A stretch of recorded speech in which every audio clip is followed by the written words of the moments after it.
ada pelayanan, dan sebenarnya sudah lama saya berputar-putar di Tanjung Balai ini, kurang lebih 8 tahun. Dan saya tahu ada GPPS di sini, cuma saya bingung masuknya di mana, karena saya ada di Tanjung Balai ini karena sebuah pelayanan. Saya seorang salah satu pengurus di Panti Asuhan Jehovah Jireh, barangkali teman-teman tahu, ya.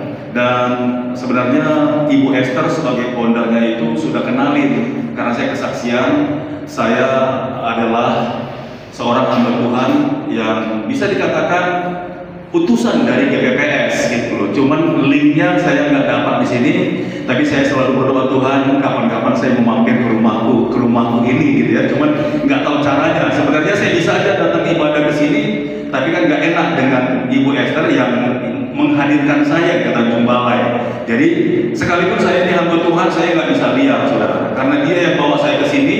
Saya harus tunduk kepada peraturannya dia, gitu ya.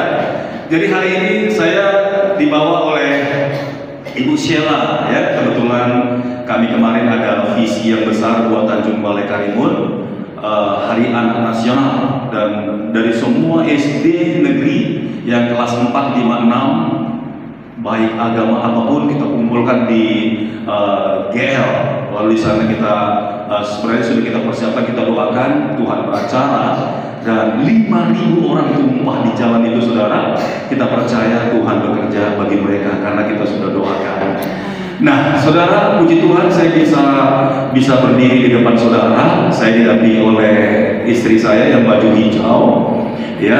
Dia adalah Ibu Susan. Silakan diri dulu. Karena barangkali nanti di waktu yang akan datang kita ada waktu yang lebih baik, mungkin Pastor Daud bisa diberi kesempatan untuk istilahnya melayani saudara. Saya tidak tahu, ya. Baik, perkenalkan, nama saya Pastor Daud Timotius Tambubolon. Nama register saya di GPPS itu Mangasi Tambubolon. Tetapi setelah saya keluar dari sekolah waktu itu, saya dibimbing oleh pendeta Sony Sompotan dari Gereja Tabernakel Indonesia GTI di bawah penggembalaan Bapak Yusuf BS. Nah, buat saya itu gak asing. Kenapa? Karena ketika saya sekolah di GPPS Surabaya itu, dosen-dosennya ternyata banyak dari GTI, Gereja Tabernakel. Jadi buat saya sih nggak ada bedanya lah. Ketika saya kembali ke Jakarta, saya membantu sebuah gereja, yaitu Gereja Tabernakel Indonesia. Nah, saya mau saksikan, saudara, ketika saya sekolah tahun 97, itu tepatnya 27 tahun yang lalu, satu kali, saudara, ketepatan waktu itu gereja kita, gereja GPPS Pusat Surabaya, kedatangan surat kaleng, saudara, dan isinya bahwa tanggal sekian, hari sekian, gereja ini akan dibumi hanguskan. Saudara boleh bayangkan, saudara, semua siswa yang tidur di atas di lantai 4 itu, bahkan yang perempuannya kan itu beda mesnya, kami semuanya disuruh turun dan dititipkan di seluruh rumah jemaat untuk menghindari jangan ada nanti yang istilahnya mengalami bencana atau kematian. Nah, saudara, ketepatan ketika itu, ketika kami masuk pertama kali di GPPS itu, kami ada 6 orang. Kami diutus dari penggembalaan pendeta Dr. Hakis Kompul dari Surabaya juga, dan dialah yang menitipkan kami sekolah di sana.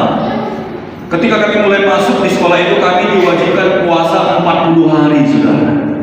Itulah pertama kali satu kegerakan yang kami lakukan, puasa 40 hari. Dulu kami dibilang sama siswa-siswa yang ada di situ, karena siswa-siswa di lettingnya saya itu semuanya dari GPPS, ada yang dari Riau, ada yang dari Dumai, itu anak-anaknya disekolahkan ke sana. Ketika kami ambil puasa 40 hari, saudara, sebelum surat kaleng itu muncul, ya, kami itu dibilang sesat, saudara, karena nggak ada waktu itu pengajaran puasa 40 hari. Tapi kami lakukan terobosan itu, saudara. Kami belajar taat dengan Tuhan. Nah, setelah beberapa minggu kami menjalani puasa itu, ya, datanglah surat kaleng itu, saudara. Nah, ketika surat kaleng itu dibacakan, semua diumumkan kepada siswa baik dalam ibadah. Ini kesempatan bagi kami, saudara, untuk minta bagaimana mujizat Tuhan terjadi.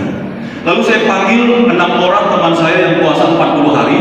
dan beberapa siswa dari gereja GPPS yang lain. Saya bilang, siapa yang mau ikut kami untuk doa di lantai atas? Yuk kita deklarasikan, kita minta kepada Tuhan agar Tuhan bela dan Tuhan jaga gereja kita. Saudara tahu, ketika kami berdoa di ruang atas, itu gudang sebenarnya, tempat di mana disimpan spring bed, ya, pokoknya meja-meja yang sudah sangat terpakai lah. Kami ambil ruangan itu, kami doa, saudara. Kurang lebih 2 jam kami nyembah, kami doa. Itu Roh Kudus turun loh, ya. Itu teman-teman yang tadinya tidak mengalami lawatan Tuhan turun.